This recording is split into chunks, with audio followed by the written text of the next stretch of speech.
Hi, your tufting machine keeps running on its own, even when you don't press the trigger. There are three main reasons why this could happen. Let's go through them. The first reason is the handle screw being too tight. That stops the trigger from returning. Unplug the machine, loosen the screw half a turn, and check. The trigger should snap back smoothly. The second reason could be the grounding contact. When the scissors move back, two metal tabs should touch. If they don't, the machine keeps running. Check that the ground wire is connected and that the tabs line up. You can adjust them with a hex key, using a coin as a spacer for the right position.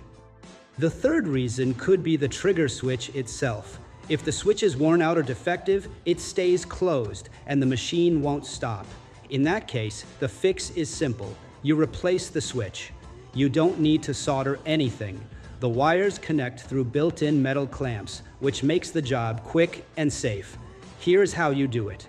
First, unplug the machine. Then remove the switch cover to expose the old part. Carefully disconnect the wires and pay attention to their order. You'll need to reconnect them the same way. Now, take the new switch. Insert the wires into the clamps and make sure they lock firmly in place. Once that's done, remount the cover. Finally, test the trigger. With a new switch, you should feel a clear, crisp click. And when you release it, the machine will stop exactly as it should.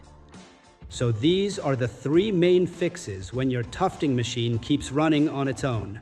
Remember, if the issue doesn't go away or you don't feel confident, it's always better to stop and ask for support. For more tips, tutorials, and tufting accessories, make sure to check out Kreoho.